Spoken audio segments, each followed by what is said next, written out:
ñu koy dàkkantale pôle de diversification agricole et d'élevage secteur bu Dagana moom moo dalal ci alxamis ji tey délégation bu SAED ci dynamique de bilan à mi-parcours bi mu nekk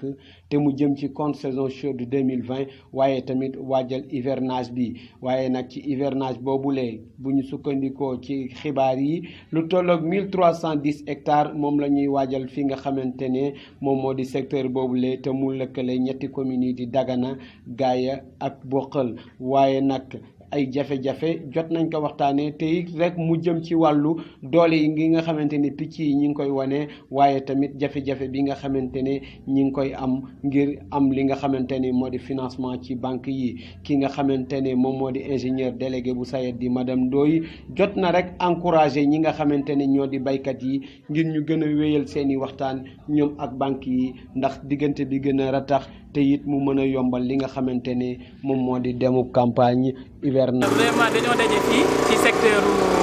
secteur Dagana dajale fii les 3 communes maanaam commune de Dagana Gaaya ak Bokhol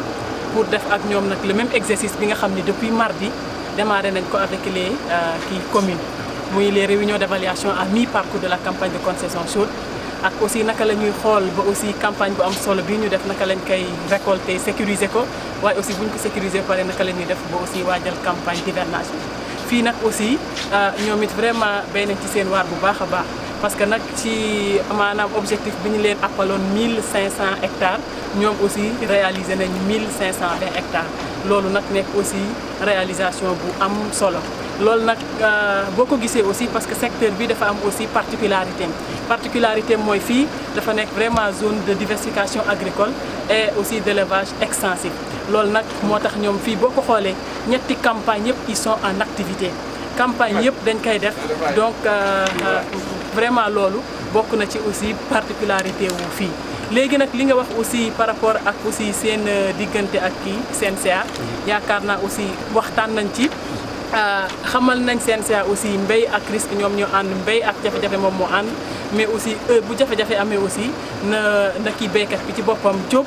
teel ko signalé ànd kook SAED dem aussi banque ñu xool aussi loolu naka lañ koy waxtaanee bu dee laaj ne moratoire aussi ñu xool aussi naka lañ koy defee ba béykat bi aussi mën a delluwaat ci kii CNCA parce que nag xam nañ financement CNCA moom moo gën a jàppandal ci mbéyu maanaam agriculture yi pour matériel agricole bi aussi waxtaan nañ ci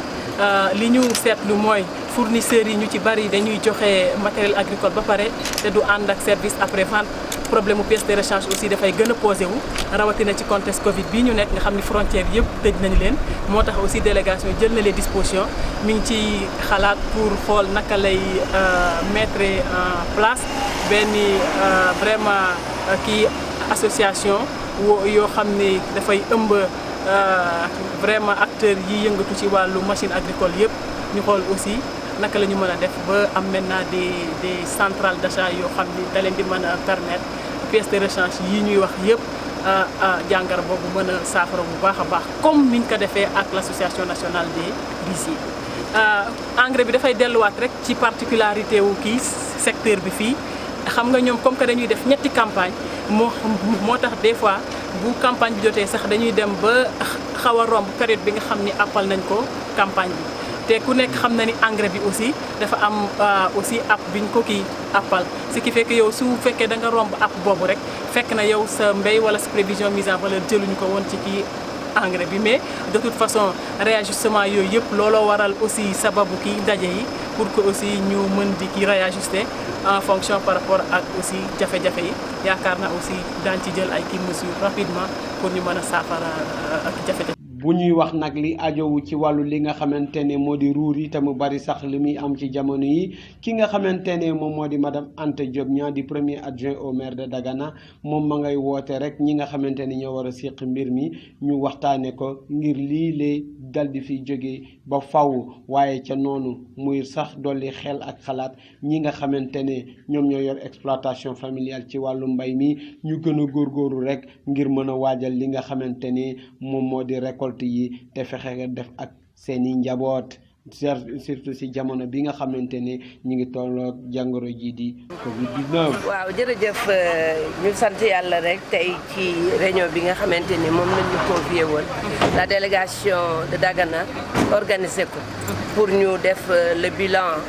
de la contre-saison chaude mais aussi préparation saison hivernale. mu am ay questions yu bare yoo xamante ni macha allah jot nañ fi et ñu rafetlu aussi la démarche parce que gis nañ ni SAED commencé di liggéey dafa nekk loo xamante day jàppale askan wi day jàppale les producteurs. ñu ñëw ci problème d'évacuation bi gis nañ ni ñun ça fait presque 3 ans ñu ngi ci yëngatu avec l'autorité administrative pour ñu gën a mën a xool entre les éleveurs ak les agriculteurs ban saafara la ñu mën a andi ci jàngoro boobu. parce que nekk na loo xamante ni dafa métti aussi nga bay ba nga xamante ni yaa ngi yaakaar gestu gis ni bàyyi ma yi dugg nañ ci biir tool bi yàq ko mu nekk loo xamante ni dafay métti lool ci ñoom. et je crois que ni ensemble bu ñu mënee gën a mën a toog waxtaan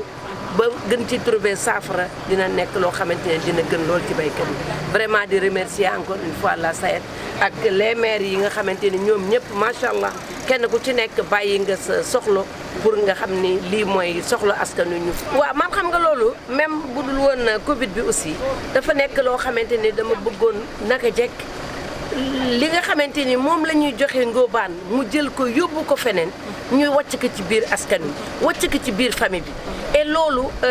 nekk na loo xamante ne xeex bu ñu war a mas a def la et dafay continuer ren nag dafa gën a metti parce que ku ne gis na risques yi nga xamante ni ngóobaan yi bu ñuy ñëw moom lañ koy indaale alhamdulilah dañ koy sant yàlla le département de Dagana amul benn cas actuellement bu doon sunu sago dara loo xamante ni ngóobaan la dina fi dugg si pour gën a mën a yàq loolu nga xamante ni nekkoon na organisation. mu nekk nag ci bis boo xamante ne ci la ñu ndarkeppe ñetteelu fan gi nga xamante ne amal nañ ko ci tournée yooyu le te it rek ñu fas yéene jëm ci li nga xamante ne moom moo di parti bi soxal Rosso Sénégal.